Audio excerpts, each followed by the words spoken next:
What's good, YouTube? It's your boy Loki OJ back with another video. So I figured I might as well finish off this whole series I started, at least with the positions on the best value player that you could get in each position. And as you would know, we're down to the final position, which is the center position.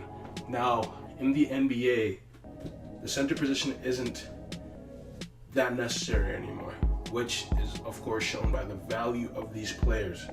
So in order to get good value, you have to not give away too many things. They have to be valued correctly.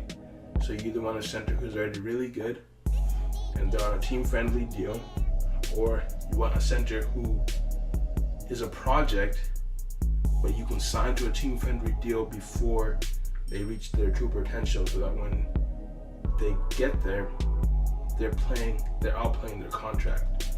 So guys like DeAndre Jordan and Hassan Whiteside, those type of guys are terrible value because they're playing below how much they're getting paid.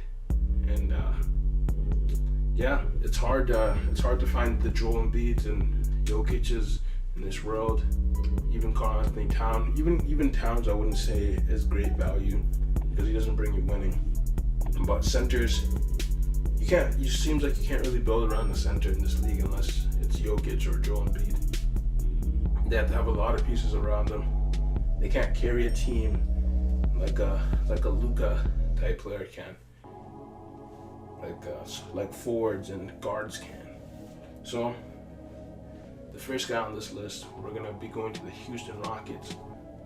The Houston Rockets, which have gotten taken out in the playoffs by the Warriors again this year, and they're looking to trade Chris Paul in his ridiculous contract. Like, look at this. He's gonna be getting paid $44 million when he's 36 years old. And good for Chris Paul for getting that bag, but the guy that we want is Clint Capela, who's on a 5-year deal, super team friendly. When he's 28, he's only gonna be making $19 million. For reference, Nick Batum makes $24 million. Steven Adams makes $24 million. And those guys aren't even worth half of that. Who else makes $24 million? Chandler Parsons makes $24 million. So of course, getting Clint Capela for $50 million is pretty good value. And not only that, like as you can see, I'm using the Boston Celtics because they have the most picks, most trading pieces, so that you could see the proper value in what you need in order to get a player like Clint Capela. Now you see over here, all you need is like Al Horford, Jonathan Gibson, and a draft pick. Now Al Horford, the only reason why he's 3.5 is because he's an expiring deal. That's how 2K works. But all you have to do is give up a 3.5 star player, a throw-in piece, and a second round pick. And if that 3.5 star player isn't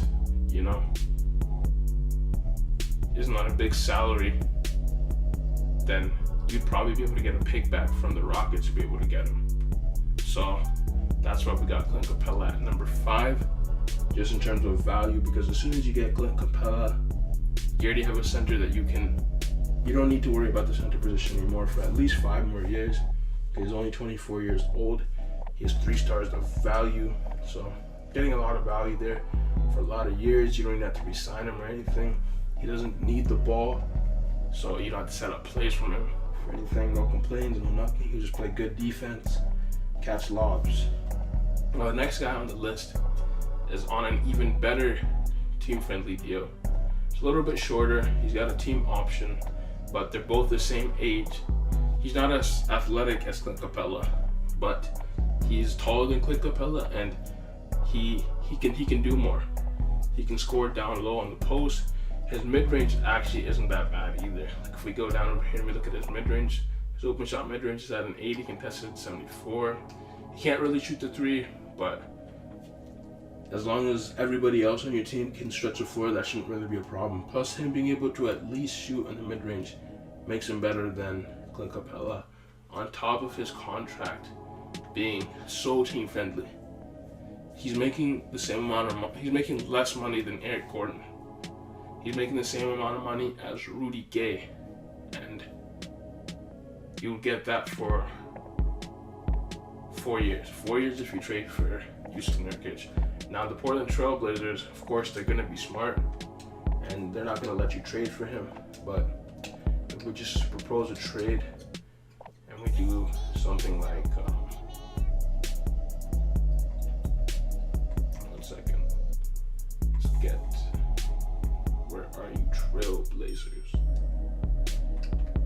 Put Nurkic there. He's only 3 stars, same as Clint Capela. So of course, the Trailblazers aren't going to take up cap in return. So Horford wouldn't work, neither would Gordon Hayward. But you could probably get away with giving them like a Markieff Morris and maybe like a young player like a Terry Rozier. Of course, the salary doesn't match, but if you have 2 players which would match the salary for this, it would work. And then you need to add in a throwaway player just so you can match, because they already have 6 players. You could take back, or if you want, you could take back a salary of like an Evan Turner and put in someone like who was making a lot. If you have somebody who's making around like 10 million, or if you're able to absorb the salary, then you'd be able to take on a player like that. But you get my idea here. You just need a decent player or a slightly young player who has some potential, and maybe like 2 second-round picks and a first-round pick, and you'll be able to get a player who, depending on which team you are, he'll either be worth 3 stars or 2.5 stars to your team, and he will be able to be with your franchise for a super long time. So just in terms of value, he gives you a lot of value. Now, the next 3 players that are going to go on the list, these are guys that they're going to be projects, but there's a lot of potential there. The first one on the list is going to be number 3 on this list is Ivica Zubac, the one that Magic Johnson traded for, I don't know what reason, for Muscala and whatever. It's not important. But as you can see, his potential is in 78, and he's already at 79, so he's going to be a project. You're going to have to send him to off-season camps. You're going to have to send him to untapped potential. You're going to have to bring up his perimeter shooting. But he already has the size to go with it. And he's not good defensively, but he can rebound, as you can see over here. And offensively, he's pretty good with post hook 70, post control 63. He's got good hands. And his mid-range package over here, if we look over here, it's already at 77 open mid-range, 65 contested, 85 close. So he's one of those type of prototype players that I'm talking about, that you get him when he's young, and then on his second contract or his first contract after the rookie extension, get him on a team-friendly deal, and voila, you would have your Clint Capela or your Jusuf Nurkic right there. They're just a little bit younger, 3 years younger, so what can you expect? Now the next guy on this list, he's going to be fitting more into the modern NBA. He's going to be fitting your play style more, where you just need your center to be able to defend like all positions, super versatile. And since the Miami Heat, they already have Hassan Whiteside in 2K, they seem to think that Bam Adebayo is, tradable. In real life, the Heat wouldn't trade Adebayo. They trade Hassan Whiteside before they trade Adebayo, but it's 2K, so you gotta use that to your advantage and pick him up.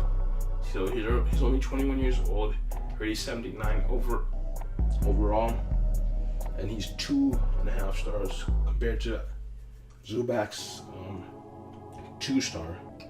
But for that extra star, you get that extra potential. So instead of 78, it goes up 5 to an 83, and he may not be as good offensively, but defensively, as you can see over here, his consistency isn't good, but hop defense, pick and roll defense, low post defense, and all ball defense for a center is pretty good. And his rebounding is even better than Zubac, even though Zubac's got 3 inches on him. He's got better hands, yeah, not just good offensively. He's more about Clint Capela type player. So you gotta decide if you would want a lower version of Jusuf Nurkic and Zubac, or a similar level of Clint Capela and Bam Adebayo, who you can get for like a Marcus Morris and Samuel Ojale, which of course you would do that any day, right? That's an easy trade. It's an easy trade. Now they might ask for more, but of course don't take that. As you can see over here, you can get them super easy. You just need a solid role player and a young player who has some proposed potential that you could throw onto a team. Now we're gonna go to the number one guy on this list. We're gonna go to the New York Knicks and check out DeAndre Jordan 2.0. Now DeAndre Jordan's been mentoring him, so of course, what do you expect? But you're gonna try in your Mygm to get him before he becomes DeAndre Jordan level and he starts demanding DeAndre Jordan type money. So of course he's not going to be able to provide for you offensively like Zubac or Nurkic would, in terms of you just throw the ball to him and they get points in the post. But he is 7'1", like Zubac, so he's 3 inches taller than Clint Capela, 1 inch taller than Nurkic, and 3 inches taller than Bam Adebayo. He's only 20 years old, so he's the youngest player on this list. And his mid-range is nowhere near as bad as Bam's. So there's still a chance if we develop him that he could hit that mid-range shot. And since his defense is already so good, like we go down to his defense. When we look at his on-ball, it's already at a 70. His low post is already at a 76. Pick and roll defense 72, help defense 87. Now the IQ force isn't there, but that's just because he's a young player. But that 98 and 95 shot contest, that's what you're gonna need. DeAndre Jordan 2.0, you could build around him, but this time you can get him on a team-friendly deal.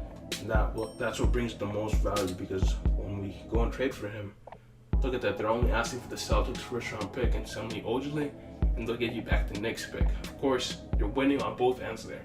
You're sending the worst player, you're getting the better player. You're sending the worst pick, getting the better pick back. Or Marcus Morris and Jonathan Gibson, Marcus Smart, PJ Dozier, even Gordon Hayward if you want to dump some salary and get a pick back. So in this whole 2K, the type of center that you really want is just a guy who will fit in the salary cap, won't cause too many problems, won't need too much on the offensive end, and it'll just fit onto your team. So a defensive center like Mitchell Robinson, who's already 7'1", has all the defensive gifts and has not too far to develop at least a decent mid-range shot. That's the guy with the most value at the center position in the NBA.